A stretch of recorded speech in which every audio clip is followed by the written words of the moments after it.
Life is not easy for anyone, and everyone is dealing with silent struggles that they tell no one about. However, no matter the cards you were dealt, there's always a way. I once learned that we all choose our life paths before we incarnate into our bodies, and some of us choose harder life paths for our soul's evolution. Maybe you chose to be poor in this lifetime so you would learn the lessons of wealth. Maybe you chose to be ugly in this lifetime so you would learn how to be beautiful on the inside and on the outside. Whenever I take a moment of gratitude or a hefty dose of shrooms, I always remember that life is really just a video game, and I always get what I want, no matter how long it takes, because I believe in myself. But also, it's really up to you whether you want to win in life or not. The cheat codes to life is about adopting certain mindsets and approaches with how you move forward in life. Self-compassion is key. You'll probably hear me say this in multiple videos because it was one of the biggest lessons that I've learned for myself, because I was a person who hated myself straight up. And now I love myself. It's crazy to say, but I love my body. I love who I am. And it's just wild because personally, I just never thought I'd get there. I was a self-loathe and I was listening to garbage. I'm only happy when it rains, going to school. Only happy when it rains. All these things, just hating who I was, wanting to escape. Self-compassion is not necessarily just about, it's okay, you ate a little bit too much today, you can do better tomorrow. That's great and all, but self-compassion is also treating yourself, giving yourself gifts, making sure to spend money on yourself, buying yourself flowers. I mean, I personally don't love flowers, so I don't do that, but what do I love to do? I just thought eat. You know what? I spend a lot of money on beauty products. Like, if you look at my Amazon, I'm always looking like anything to make me look and feel better, I'm about it.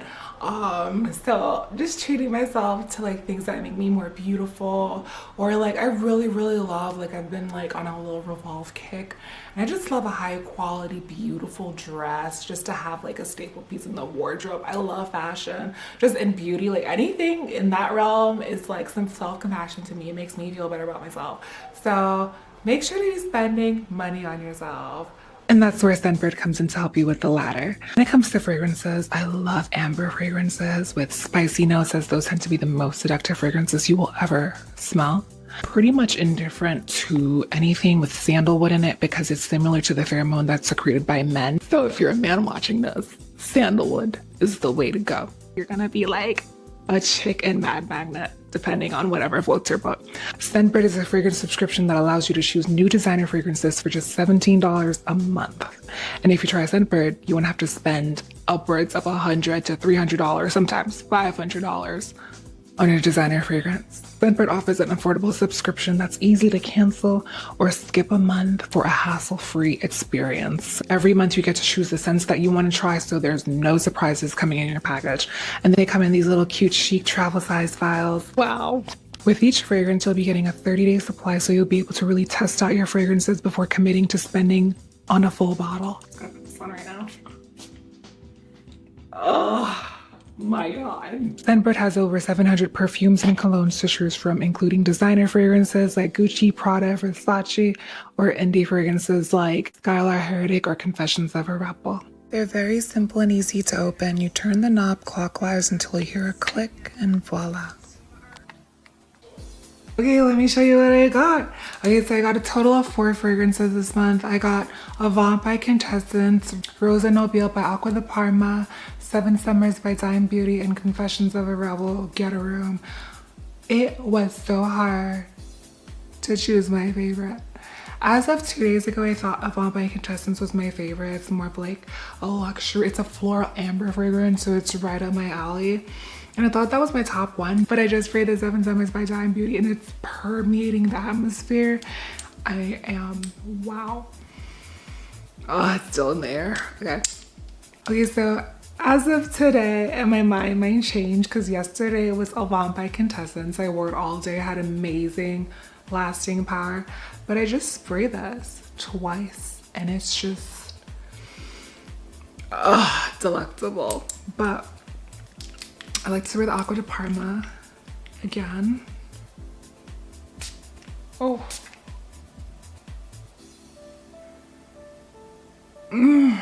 Smells like a luxury department store. Okay, if I had to choose, I would say Seven Summers by Dime Beauty. If you're a girly girl, you're gonna eat that up. Second, Avant by Quintessence. That is just a luxury and it's more of a seductive nighttime fragrance. And Rose and Obile by Acqua di Parma would have to be my third favorite. I'd wear this at nighttime. It's a more concentrated floral scent. That's the word I would use to describe it, but it's not like a jasmine. Personally, I don't love an overly floral jasmine. My least favorite would have to be the Confessions of a Rebel. It's the indie fragrances. Personally, I prefer designer fragrances because they tend to have a longer lasting power. And as of yesterday, I thought this was more of a room spray because I was just not really feeling it when I first sprayed it. But I wore it to the gym. I decided to test it out. I was like, hey, you know, it doesn't smell horrible, so why not smell great while I sweat? And I was wearing it yesterday and I was like, you know what, this is not I would not necessarily describe this as a room spray you would get from Bath and Body Works. I would describe this as a more masculine, lighter fragrances. And you know, I am completely indifferent to masculine fragrances.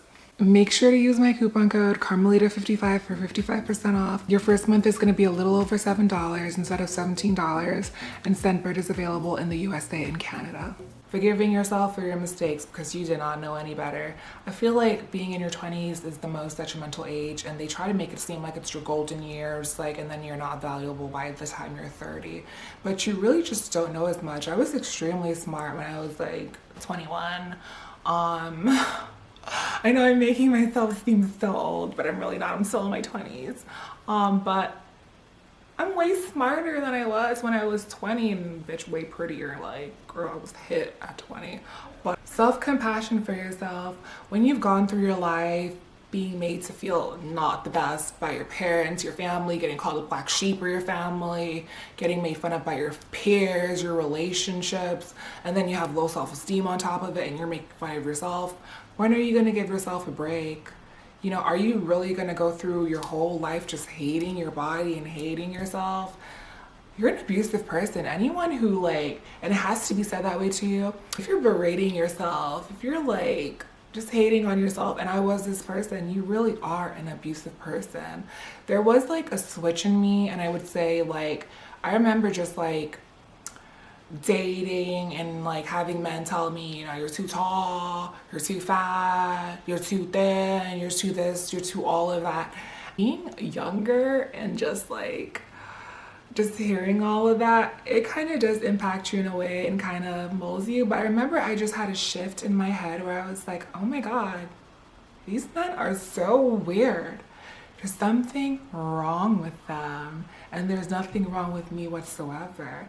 I had so many experiences where men would try to gaslight me on my image and my aesthetics to get the upper hand, to get the power over me. Well, if I walk into a shop and I see someone is selling a handbag and I want that handbag, the first thing I'm going to say is, well, it's not worth the price. Look at it. It's got this mark here. It's not as beautiful as the original. Look at this and look at that. Okay? And then we're going to haggle. So if I want you for less, I'm going to come in and make you feel like you're not good enough. I'm going to come in with a game and run it on you to see what I can get you for. And that's what they're going to try do. That's why you have to be psychologically strong, psychologically unbreakable, psychologically know your worth. And that's a big problem with a lot of people. They don't have self-esteem. You have to know your worth. You have to know what you're about. And don't let someone get in your head. Because once they get in your head, that's when they get you for less. Okay, and get you to do things for them. So a lot of the great fighters in the world, Muhammad Ali, Conor McGregor, Chris Eubank, a lot of them, you know, they will say the same thing. If you see the run up to the fight, they use psychological mind games to tell their opponent, I'm stronger than you. Because sometimes you can win, not just on your strength, your physical strength, but on a psychological basis. Okay, so you have to be psychologically very strong and know your worth so they don't get you for less. That's all what it is. Like, if you are someone who you are beautiful inside and out, even if you're not physically there yet, sometimes people really can sense that. And if you actually kind of like yourself, you don't hate yourself completely, people can sense that. And it's just like, okay, let me put her down a peg underneath in a way. And I still have people trying to do this to me today. I mean, and I always can identify. I'm just like, okay, so this is a manipulative person and it's a power trip. It's a power trip. Honestly, people do this in the comments too. It's like they'll try to search for the flaw on the most perfect looking person and just fixate on that one flaw to make you feel like you're not powerful. Ugh. Having gratitude. When you have gratitude, it tends to shift your focus to the positive aspects in life. And no matter how you're feeling, no matter how your life is not going good, if you can focus on the things that you do have and the things that you wanted for but you have now that you once like didn't have, you're gonna feel good. Always training yourself to focus on the positive aspects of life is gonna have you feeling good when you're feeling bad. No matter how bad you're feeling in the moment, you can't help but to feel better. I feel like the whole gratitude thing is like repetitive, and it's just like most people, it just goes in one ear and out the other because you hear so many people say it so many times. But the whole thing for me personally, because I'm not always doing a gratitude list, I probably should take the time to write down and focus, because when you're writing, that is a powerful point of focus. You're like actually like, I more so express gratitude out loud to myself. I talk to myself a lot. I'll think about where I was and like when I was like younger and wanting for the things that I have now. And I was like, how am I gonna do this? How am I gonna get this? And I had not a clue, and I wasn't as smart as I am now, but I made it happen. So when it comes to having hard challenges in life and wanting things, I just express gratitude for where I've been, and it really just puts me in a state of, wow, I am abundant. To me, gratitude is the ultimate cheat code, because your brain is like a computer. It's constantly attracting things. We've all been talking about something and seen it. We've all been thinking about something and then it pops up on your TikTok For You page. So your brain is like a computer constantly attracting things. So to me, gratitude is more so about getting ahead. It's good for easing your stress, but it's more so about you attract your dominant intention. So what you're thinking about constantly is eventually going to show up. If your focus is more on the negative aspects of life, you're just going to have more negative things to look at. But if you are focused on what's good in your life, what's going good for your life, and Esther Hicks always says this, if you've got 10 things but you just focus on that one thing that's going great for you, those 9 things are going to have a way of resolving themselves. So this is really what gratitude is about. It's not just to be like, oh, just be grateful, just be grateful. It's literally a cheat code so you can attract things, more things to be grateful for. That's why they tell you gratitude. And you're not always going to be in the best mood. And I'm not telling you to suppress your emotions when you're feeling sad, because everybody feels good after a good cry. It's so healthy to let your emotions out instead of bottling them up, and then God knows, mass shooters, disasters, psychopaths, like they bottle up all their emotions and then we see what happens. I'm not telling you to bottle up your emotions. Emotions are indicators and they're helping you. But all I'm saying is things could be worse. And I'm not saying this to invalidate your feelings. Like, I can't stand a bitch who's always like, well, you have food to eat. What about the kids in Africa? You know what I'm saying? Like, I can't stand when people try to invalidate your feelings and your emotions. You're human too, and your feelings are valid, but things also always can be worse, if you get what I mean. Next cheat code is kindness.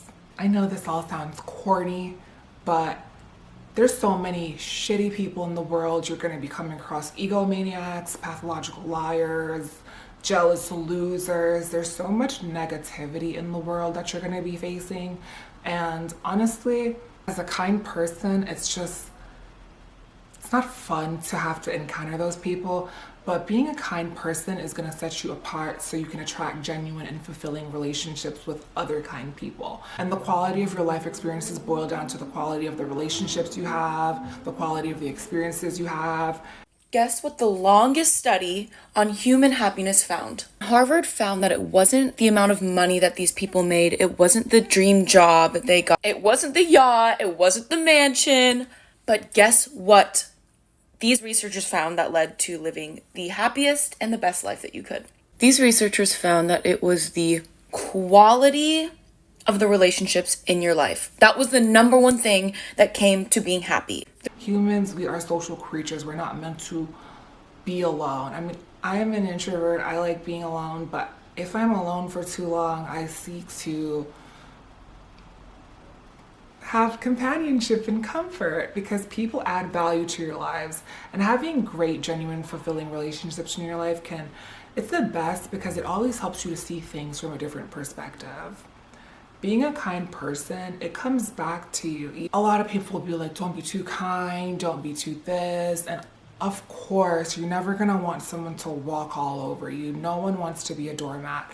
Be kind to who's being kind to you, and you're gonna attract good things just from that. People are gonna wanna do things for you. People are gonna wanna help you in your times of strife and when you're low in the world. That kindness is gonna be returned somehow, some way. Also, treating people kindly can lead to a sense of purpose. So for me, for example, in a way, I was kind of forced into this career. I am really knowledgeable. I've read so many books for years, and I always thought to myself, like, I could care less about helping people. I could care less. Like, I don't care. My knowledge, my wisdom is for people that I love in my life and people that are close to me. But I was kind of forced in a way. It was kind of like sink or swim into this career.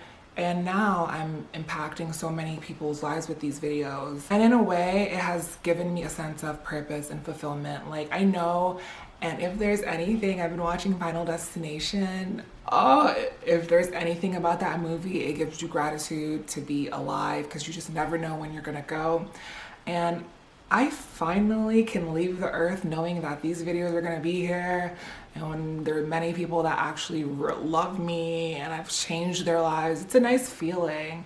In a way, I feel like it can be a lot to be perceived by so many people and then people having negative opinions.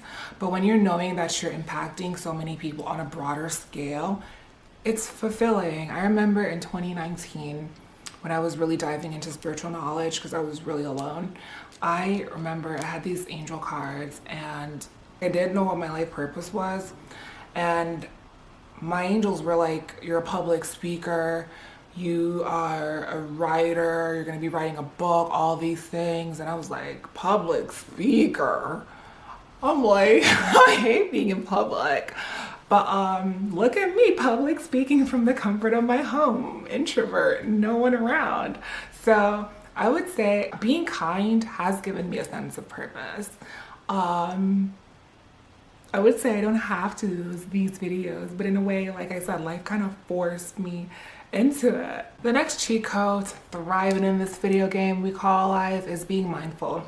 That's why I personally love walking, because it forces me to be mindful of my surroundings. My attention is focused outwards on the environment, and it soothes my stress and helps me sleep better. A lot of us, I'm guilty of this constantly in the future. I'm someone who's used to making things happen extremely fast, and recently I feel like they've been happening a little slow. Mercury's in the microwave again.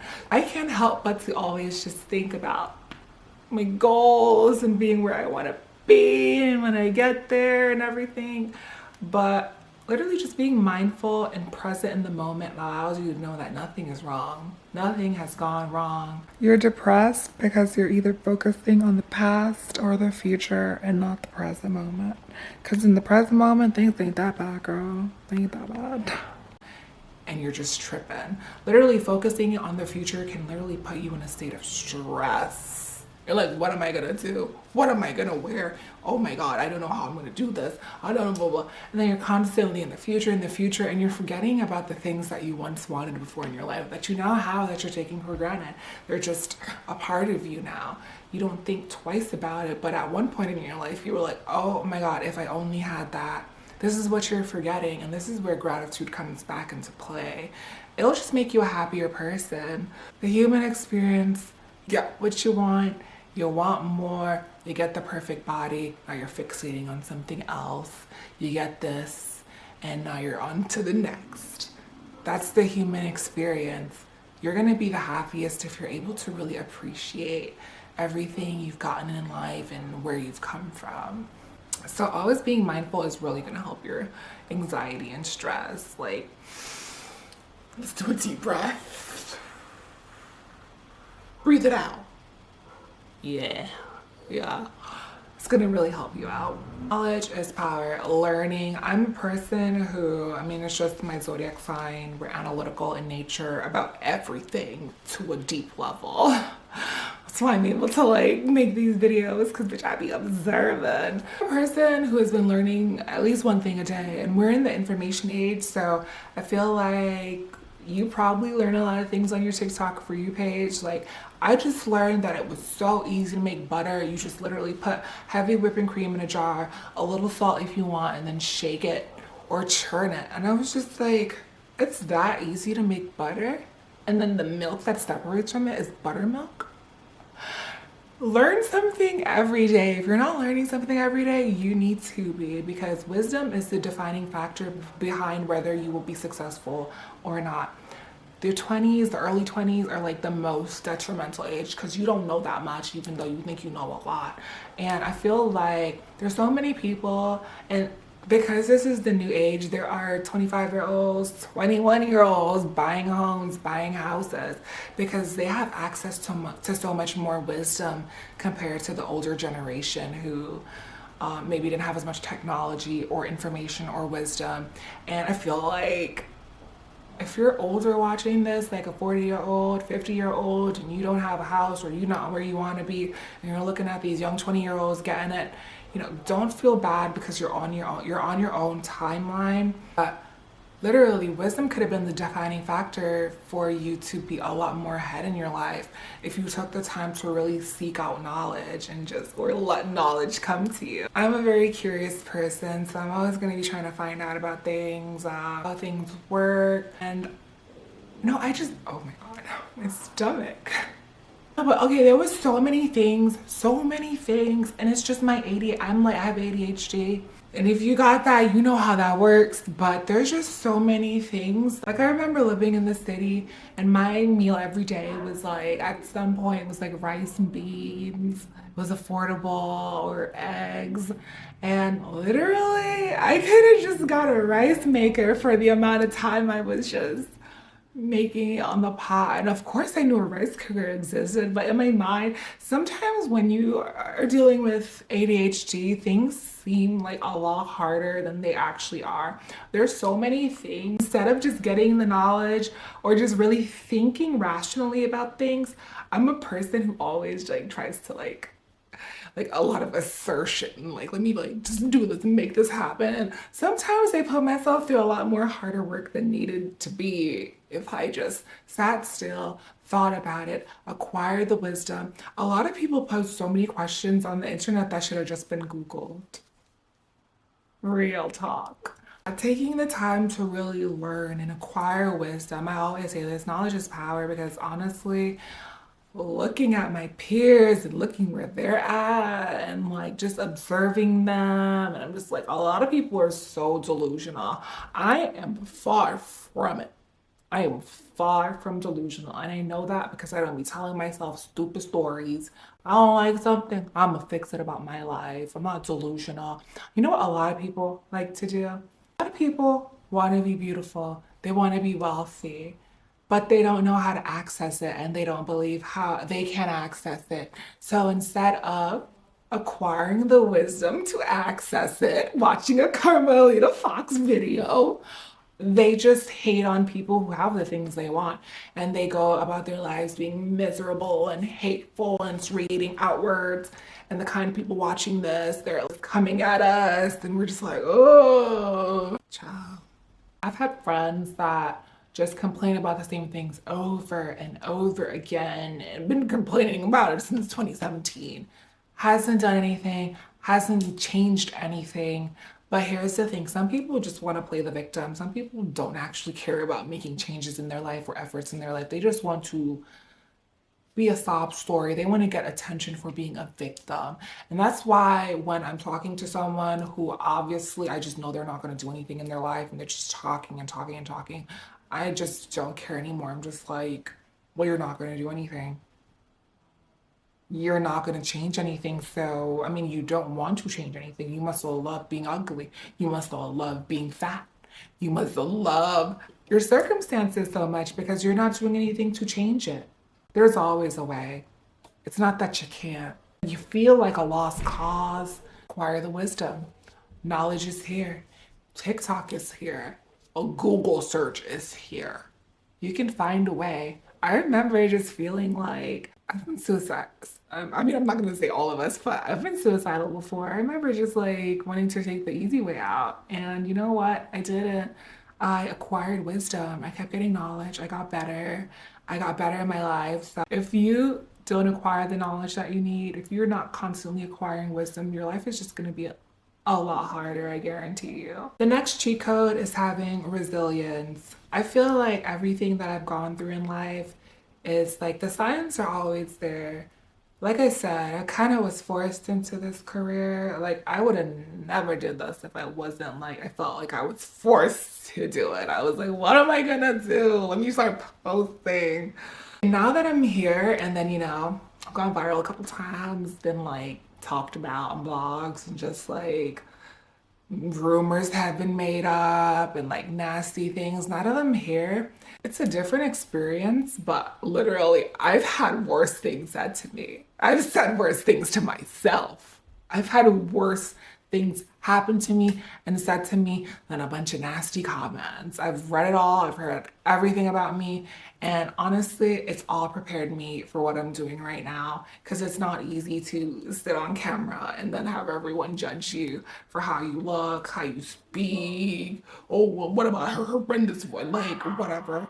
It's not easy, but I feel like everything in my life has prepared me for what I'm doing right now. I feel like it was boot camp. Those hard years were boot camp.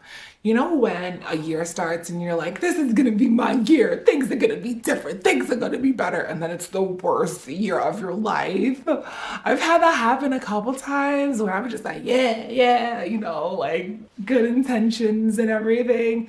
But I don't look at those years as a waste.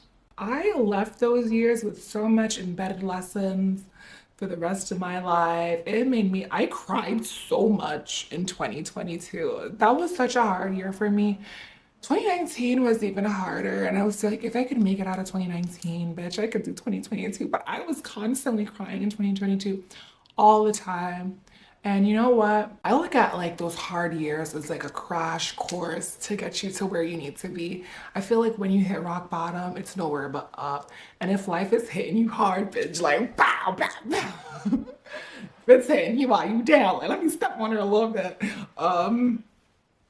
It's just preparing you for like the greatness that's about to come ahead in your life. So resilience, it is, everyone can handle it, but honestly, I feel like the universe is not giving us anything that we can't handle to full capacity.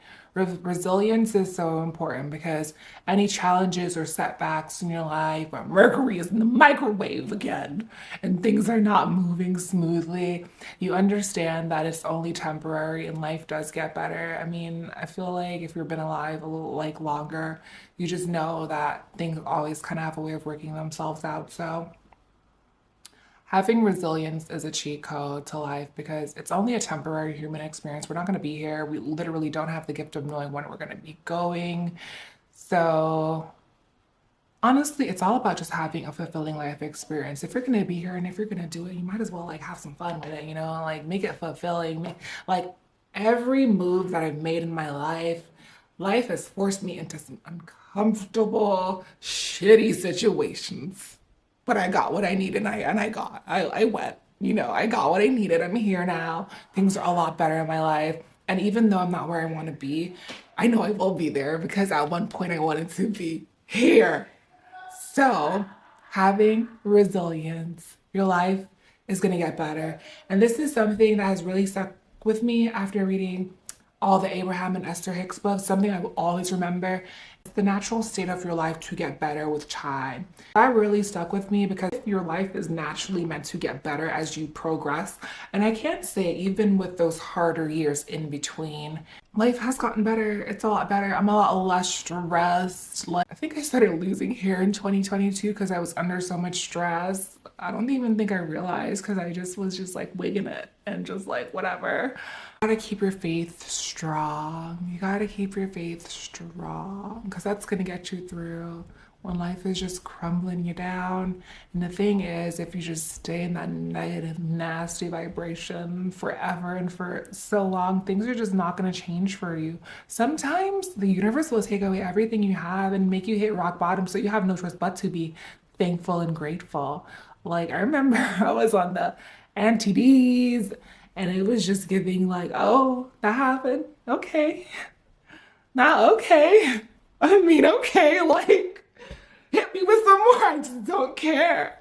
But yeah, you literally have to learn resilience. It's gonna get you far. Next one is, in my personal opinion, like everyone is like balanced, living a balanced life, having a balanced diet, and I feel like it's all a scam they're telling you.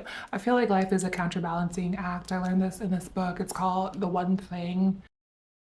This guy bought me this book because I was just like literally ADHD. I was like, I can't focus on one thing, and it really helped me out. And that's something I'll always remember from that book. Living a balanced life is a lie. It's a counterbalancing act, and you really just got to do your best out here. I ate a salad for like a month, like a straight month. Before that face video, oh my nail. Oh, for that face video I made, I was like, oh my God, I cannot make this video and just be like, not cute. Like, I can't be fat. Because, like, with my genetics, like, literally, like, I am just predisposed to having the roundest, fattest face you will ever see. Like, and it's like my body's small and then the face is round. And some might say that, you know, some people like that. But I feel like when you're born like that, it's just like, okay, like, no thanks. Like, everyone wants what they don't have. So I ate a salad for a month.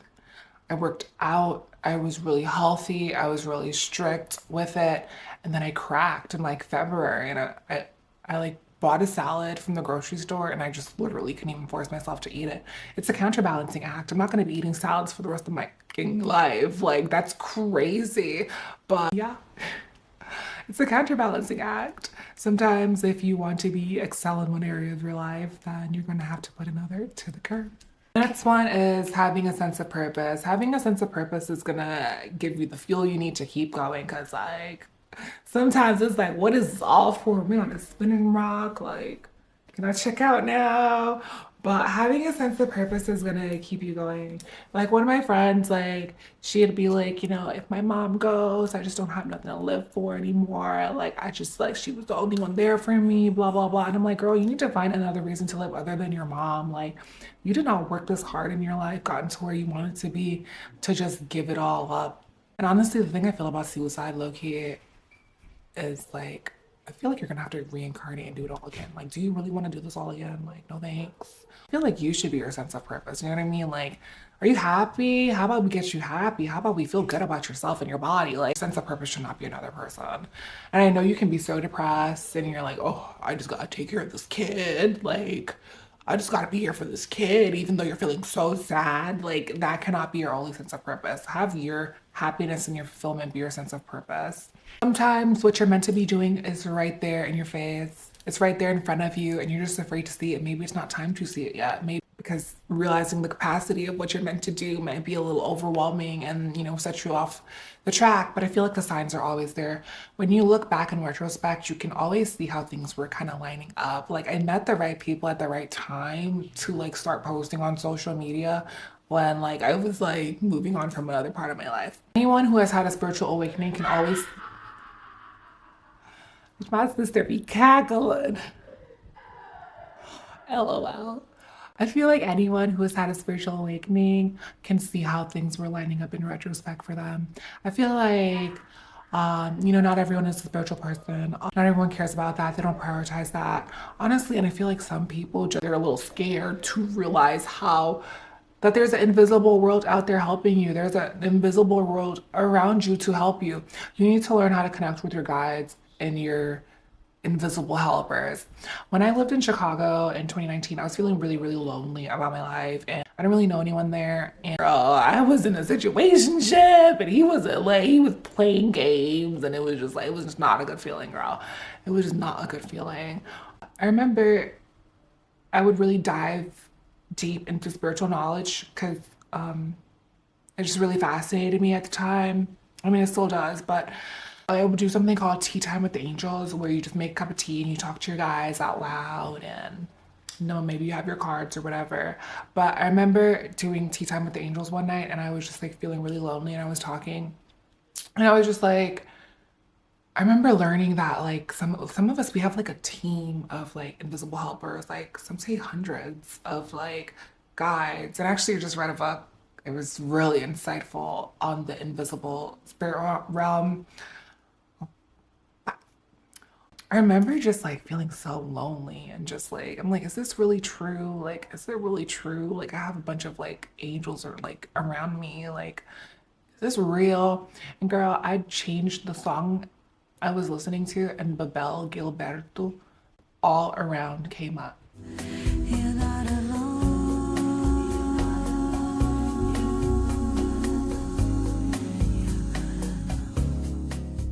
literally, sometimes the signs are just so right in your face and you just don't want to see it.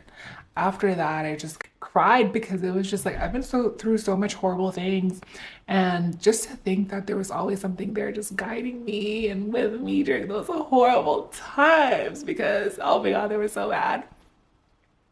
But you need to learn how to connect with your angels and your invisible helpers.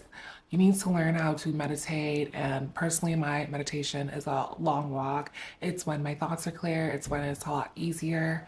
It's when I'm focusing my attention outwards, not on my environment. Like I gotta clean. I gotta do all of this. I gotta do the dishes. I gotta edit a video. I'm not thinking about my problems. I'm just like walking and I'm in motion, and it's when I can really hear my thoughts a lot clearer. So you need to find your version of meditation, whether that's yoga, sitting in a room, breathing, whatever. But you need to like learn how to calm your mind so that the answers can come essentially. Last but not least, focusing on yourself first. I see so many people competing with other people, competing to be the best this, to have all these amazing accomplishments in their life, but they don't even like themselves fully. They're not really doing the inner work. I feel like I don't regret anything that I've ever done because you know what? Life forced me to focus on myself first, and it was the best thing I could have ever done. Instead of just like focusing on making other people happy, focusing on, being like someone else's idea of perfection, I decided to focus on being my own idea of perfection. When you focus on yourself, when you don't give your life to like a man, a bunch of kids, and honestly, that's fulfilling for some people. Others, it's not. But when you don't literally give your whole life away to other people who really don't care about your efforts, and you'll see that a lot of women just give up their lives to these men, and then they're like old and bitter and regretting things. Boy, can I speak on this. Grandmother, stay at home. Mom, stay at home. Me, followed right in their footsteps. 1995, got married. 1997, had my first baby. 2000, had my second. 2004, had my third. No career, no education beyond a high school diploma. It is what I wanted. Having no understanding of the consequences that I'm now facing as a result of that choice. All while my now ex-husband made me feel guilty because I wasn't contributing to the financial household, but yet wanted all of the things done at home as a stay-at-home wife does. He wanted both. And I didn't work outside the home. Then later, as my kids got a little bit older and in school, and the youngest one was like Mother's Day out programs and stuff, I would do housekeeping and anything to bring a little extra money in to our household income.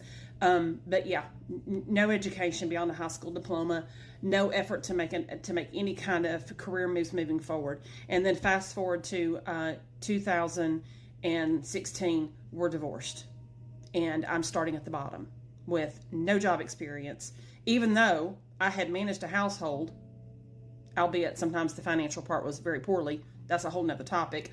And raised 3 children.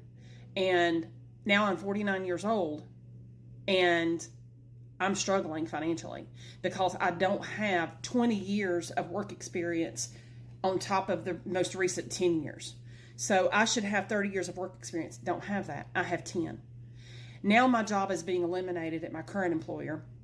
I have 6 months. I have a retention bonus plus severance after that, and then I've got to find something else. In spite of the fact that I have been trying to get out of this company for multiple years because I have been so very unhappy in this role. And even moving internally in my company, I haven't been able to do that either because they want a degree. They want some type of college education on a resume, and I don't have that.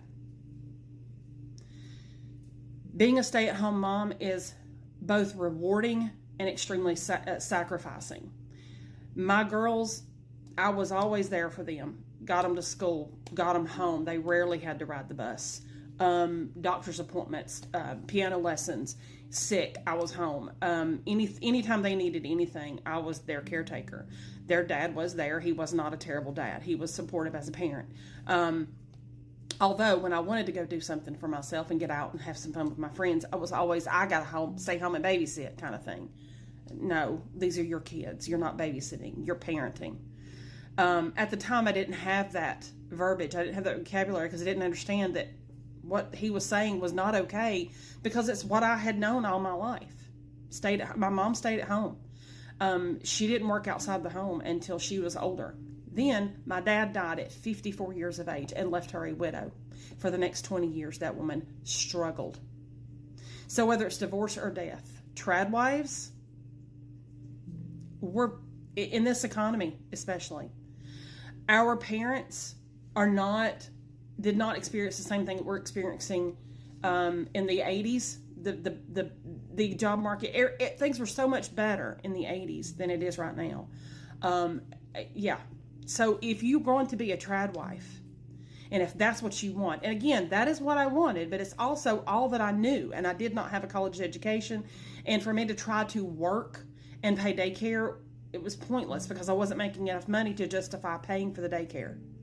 I was basically working to pay daycare is what I would have been doing. Because again, I was making just above minimum wage because I had no skills to even give me that higher dollar amount. And then I got married and had kids and then I wasn't working. So, yeah.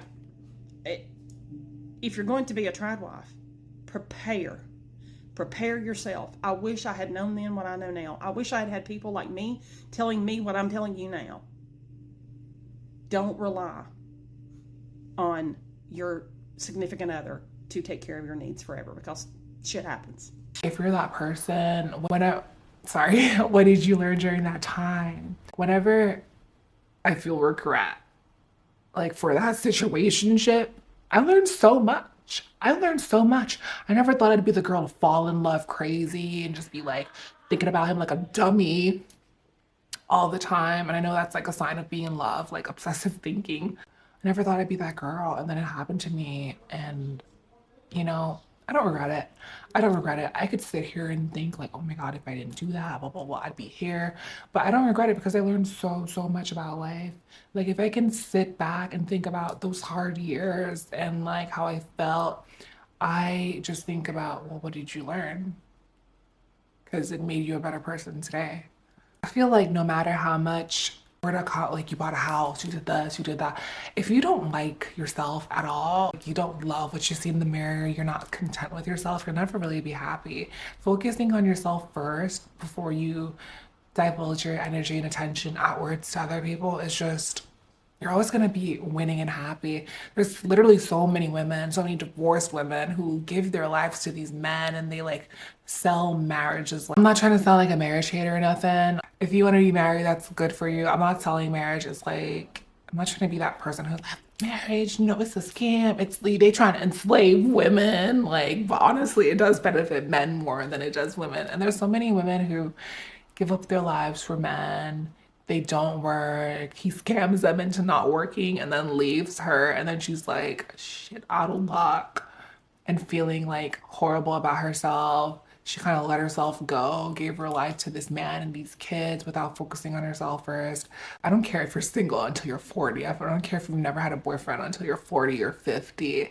But if you used all those years to focus on yourself, you're never going to die unhappy and unfulfilled like these people who literally don't focus on themselves. They focus on having a relationship. If you have not achieved your goals and dreams, if you are not financially stable, if you are not consistently in therapy and actively and proactively working on yourself, you do not need to be worried about dating, relationships, marriage, and motherhood. I worked with this lady years ago when I was still kind of coming out of my pick-me phase, but I was still in it. And she said, get your house in order. And I looked at her crazy at the time. Didn't think she knew what she was talking about. I made all kinds of excuses. There's nothing wrong with wanting to date. There's nothing wrong with wanting a relationship. There's nothing wrong with that. It's normal. And men and dating consumed my life. It consumed it.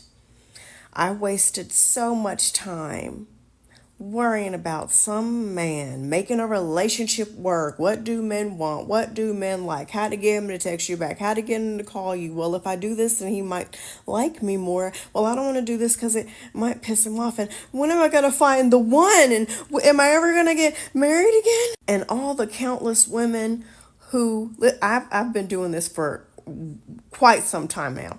And all the women who have reached out to me who thought they met the man of their dreams, they got married, they quit their jobs, they got out of school, they gave up everything to raise the kids, and then the man just left them one day or cheated on them and they were left with nothing. Chase that dream of becoming an actress. Move to that city or state or country that you have always wanted to move to. Get your dream house, get your dream apartment, get your credit straight, get that money saved, go on that fitness journey, do that thing, take up that hobby. Don't fall for the lie that there's this race against this clock. And you have to get married before 26 and you have to do this before 25 and you got to do this before 30. No, the fuck you don't. Getting yourself in order and taken care of is the best gift that you can give to any child that you are thinking about having. It's the best gift that you can give someone that you are in a relationship with. And it puts you in the mindset of if you get with that person and they start fucking up, you're like, you know what? I didn't mind being single. I enjoy that shit. So I will be single again before I allow you to mistreat me. And do not listen to the exception to the rule people who were like, well, I gave up my dreams and me and my partner have been married for 25 years, going strong. Most of them are lying. Most of them are describing a situation where they are just coexisting with a man as a happy situation. Most of them are describing happy, but what they're really talking about is the person just stayed. They just stayed. Nobody was willing to file for divorce. Live your life as if you will not be the exception. And statistically, you won't be. You will get into a relationship statistically, and you will not be treated right. Statistically, women are more likely to just settle for the sake of getting married and popping out some children. I've said this before and I fucking said what I said, and I will gladly fight you on it because I was raised in the South and spent a lot of my young adulthood in Jersey. So I am that girl. I will tussle with you and I will win. Live your life as if marriage and babies are not on the table. Chase your dreams. Get yourself and your life in order. I said what I said. I remember I had a friend who was just always like, she would always like to throw the fact that she had a boyfriend in her face. Well, I work here and, I have a boyfriend and, we just have this together and we have a dog. And honestly, she never focused on herself and she's literally a loser. Focusing on yourself, you will never regret it. You will get to your deathbed and look back at all the choices you made and be like, those were money moves. So that's a really, really, I would say, besides compassion, that would be my biggest cheat code to get through life. Focusing on yourself first before anyone else. Like I said, if you're always trying to be validated by the outward circumstances, I got 1 million views on this video, must mean I'm that girl. No, bitch, you're that girl with 500 views. Like, if you constantly, like I said before, you require outside validation to feel like good about yourself, you're always going to be unfulfilled. While these cheat codes are not going to solve your life's problems, they are going to help you out a lot. I'd like to thank Scentbird for sponsoring this video. Make sure to use my code Carmelita55 for 55% off. Mwah.